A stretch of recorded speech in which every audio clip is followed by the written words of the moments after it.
Well, as that unmistakable music indicates, we're going to talk about the Tennessee Volunteers. Caleb Calhoun is my favorite person to talk about the Tennessee Volunteers with.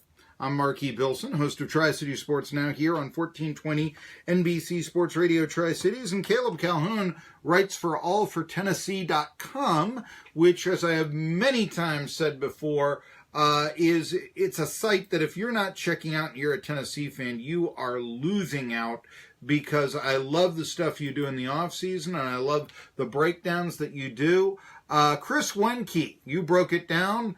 5 things we ought to know about him, and all for Tennessee. He's the new running backs coach at Tennessee. What should we know about the former Heisman winner, Chris Weinke? Well, I think most people know his overall resume, being a Heisman Trophy winner, national championship quarterback at Florida State.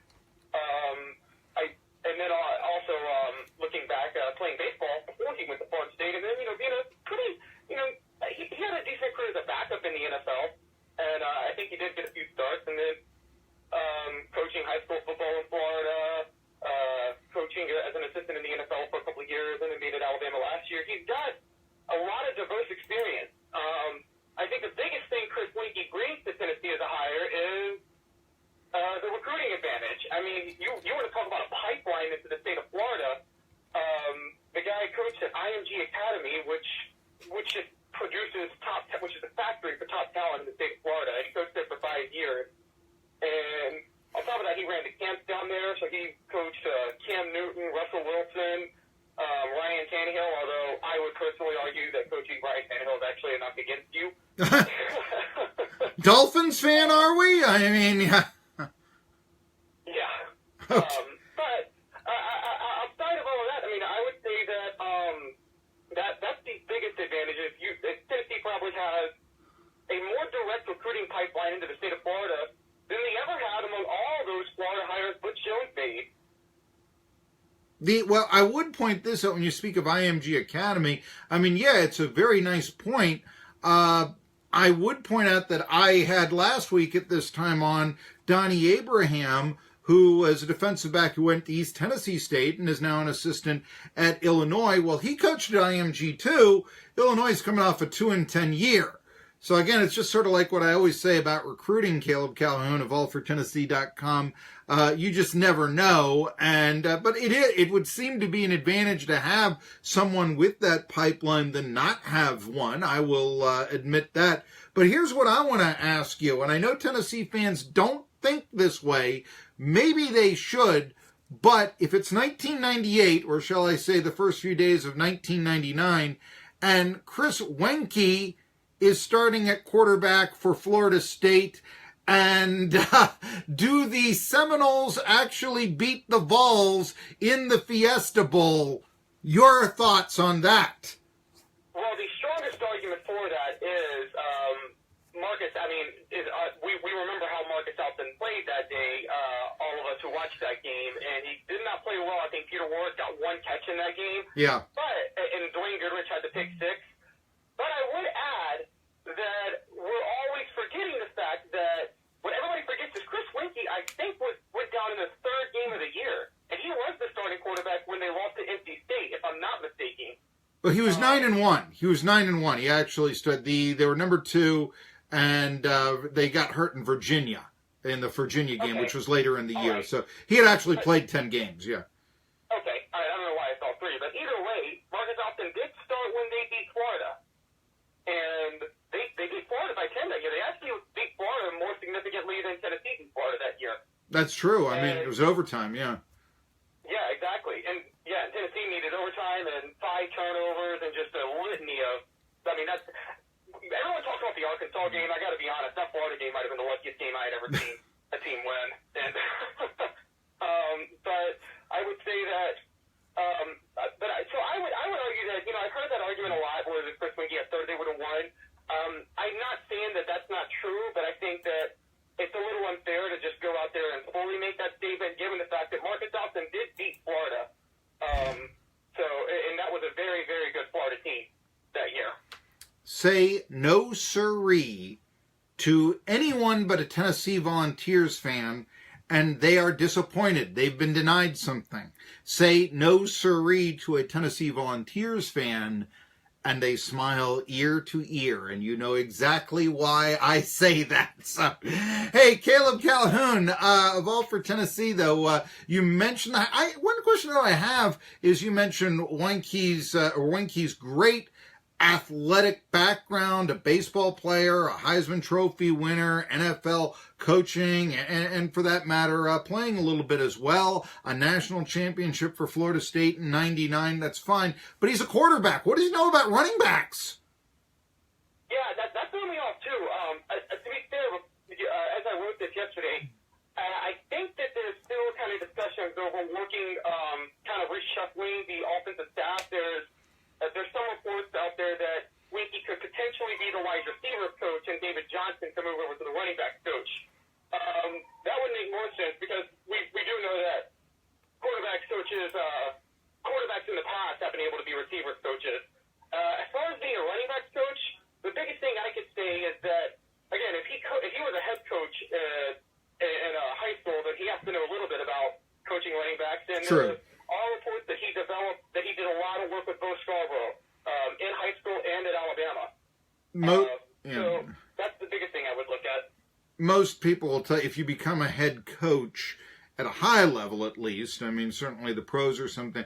I've taught that I once remember, and I know that this goes back a ways, but it was at the end of Chuck Noll's career with the Steelers, Caleb Calhoun, and I'd ask players about him because he's kind of under fire. His last year he only went 7-9, and they would say, this guy knows every position. You just don't know this man's knowledge and all that. You get to be a head coach, certainly one that's been around as long as Chuck Noll, yet you do know that. And so I would say also that Weinke, he's been a coach for a better part of a decade or so. Yeah, he's going to probably learn all the positions, although I probably would rather have him coach backs than I would, let's just say, field goal kickers. I probably would, to be honestly here. We're talking to Caleb Calhoun of All for Tennessee. Still, and you mentioned the positives, and yeah, name, background, all that, but it really did look like to me that Gillespie got the shaft here. Almost scummy the way it went down. Okay, Gillespie, you're the top recruiter. Stay with us here for recruiting season, and then I'm going to give you the axe instead of, you know what, I want to bring in my guy from Alabama. Maybe you ought to look for your own coaching position right now. How do you think that this was handled by Tennessee? Is there any way that they can come out of this without looking like backstabbers to a former assistant? None that I know of, and I wrote that yesterday, and I think that, I tried to be as fair as possible. I said, given the public comments that we heard from Fulmer and what we know from the public, there's nothing to conclude other than they backstabbed Robert Gillespie, and in the worst way, too. I get it. I get what Phil Fulmer said. It's a big boy business, but, it's still... And we all know Fulmer has his own little sketchy history with being considered a backstabber. Yeah, I mean, look, John Curry, Majors. I mean, absolutely he does. Yes. Yeah, exactly. And for that matter, I'm not sure saying big boy business absolves anything. I mean, that's just passing it on. That's like saying, did you play Brett Kendrick with a concussion? Well, there's a guy up in a press box who looks at that sort of stuff. That doesn't answer my question. I mean, it's a big boy's business. That really only satisfies the guy in overalls that have checkerboards on them, to tell you the truth. It doesn't really satisfy anyone who, tries to look at this objectively. I think that I think that they brought in a good coach, but I thought the timing was so bad, and there may be... Well, what residual effects could you have on backstabbing Gillespie? My fear is that if I'm a rival coach to Tennessee and I'm recruiting someone, I say, well, look, if they treat a longtime assistant like that, how do you think they're going to treat you if you sprain your ankle, if you get a D in a paper, if they find somebody who's just a step faster than you as a freshman and you're a senior? I mean, that's what I would be using against Tennessee. Can you see that happening in recruiting wars, or a residual effect? What I could see more of happening is, I mean,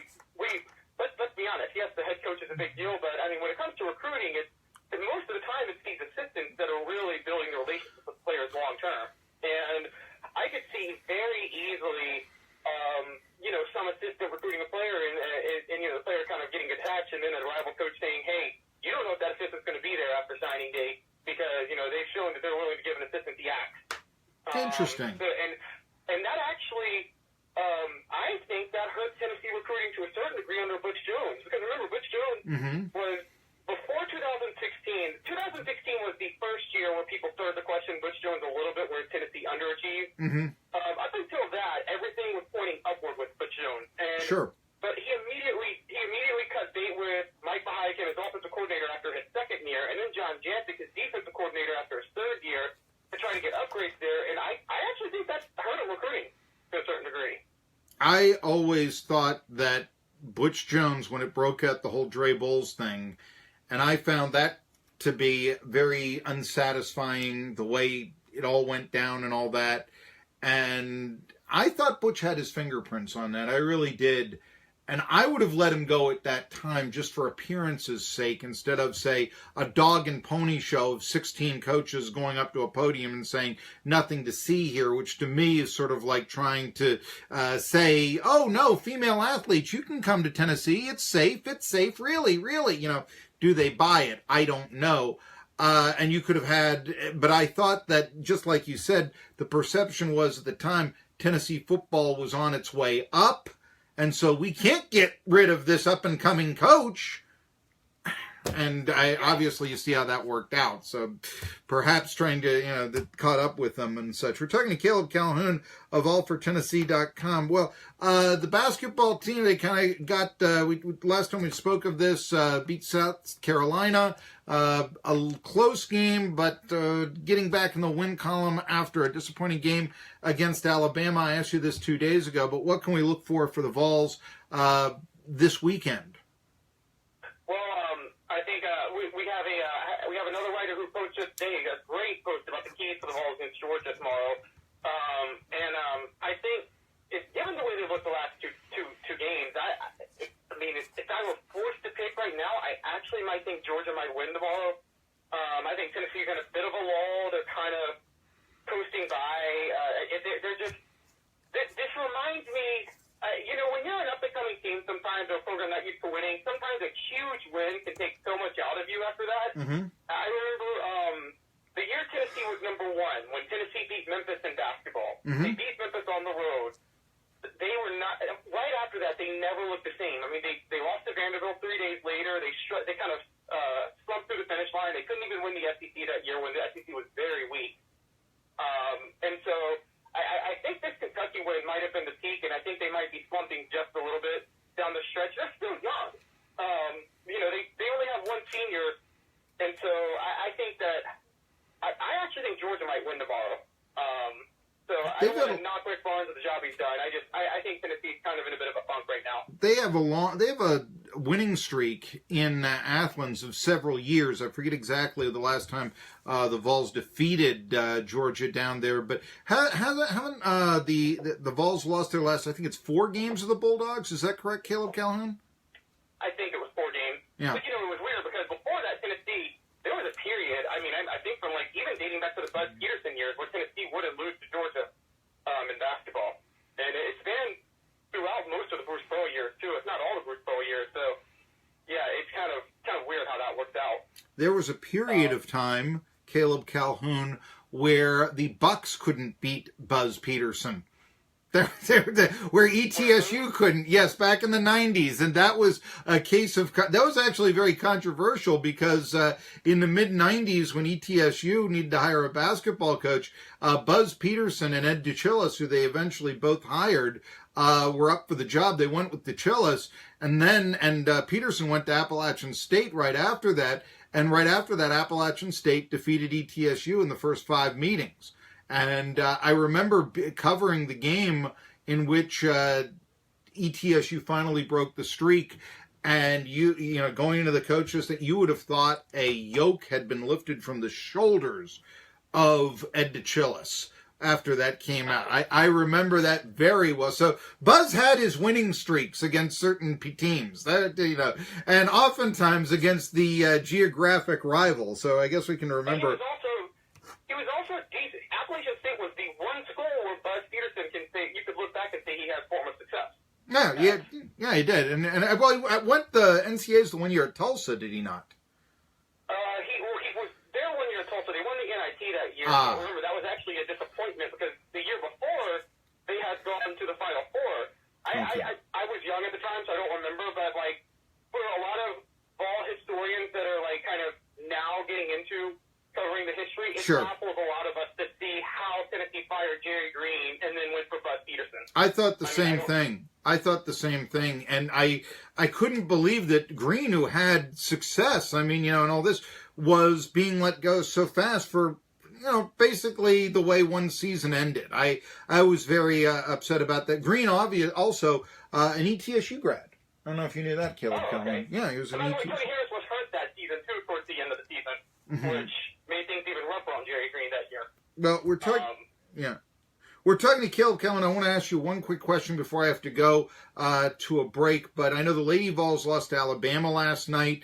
A lot of people are upset. Do you think Holly Warlick is on any thin ice, or is there an understanding in the administration that, let's face it, college basketball, women's college basketball in the SEC, a lot more competitive than it used to be? Tennessee is still a ranked program, and frankly, the last 4 years at Pat Summitt, they weren't an elite program either. Where do you think the Lady Vols stand right now, Caleb Calhoun? I think, look, there's no question there's some legitimate criticisms of Holly Warlick when it comes to X's and O's, and losing 4 straight to Alabama is beyond unacceptable. But I would say that I wouldn't put her on the hot seat right now. I mean, yes, you've got Mercedes Russell and Jamie Nair's 2 seniors, but then she's got this crop of freshmen that were from the #1 recruiting class last year. They're going to be inconsistent a little bit. She's got another, I think, top 5, top 10 recruiting class coming in next year. Tennessee there were a lot of extenuating factors that kind of set the Lady Vols back when Holly Warlick took over that I don't think everybody's fully aware of. And so I don't want to fully indict Pat Summitt, but I would say that I think, because I don't want to indict her at all, but I feel like she might have been coaching with her illness before she knew she had the illness. Yeah, I did that. And I also thought that when she was diagnosed, she should have immediately turned over the team to Holly. I mean, it's not a vote of confidence to stick around for another year. I've always felt that way. But I want to just point this out. I know Caleb Calhoun. I'm going to give you some Upper East Tennessee sports talk drama. Okay, first of all, I think that our competitors are upset because you come on our show and not theirs. But another thing, I think that they're upset. They've been very critical of Holly Warlick, and I honestly think a reason why she came on this show and not theirs. And by the way, you can listen to that interview. It's on YouTube now, my own personal Marky Billson YouTube channel. So I invite you to check that out. But what do you think about that? Wow, that is kind of interesting. I'm not sure. That is interesting that you went on your show and not theirs. I would say that, again, I think the X's and O's criticisms of Holly Warlick are legitimate. I've heard them, yeah. I'm sorry? I said I've heard them, yes. Yeah. They haven't done enough to supersede yet the overall big picture. For instance, Butch Jones' failures on X's and O's and in-game coaching eventually just took over just were too much to overcome with so many of the blunders. I still think Warlick can count to 14. I don't think Jones can. Put it that way. Anyway. Exactly. Well, I mean, if you're not reading allfortennessee.com, you're missing out. It's just that way. Caleb Calhoun, he joins us. He's the Vols expert. We love him. We'll see you next time. Tri-City Sports Now. Being an Air offers installation.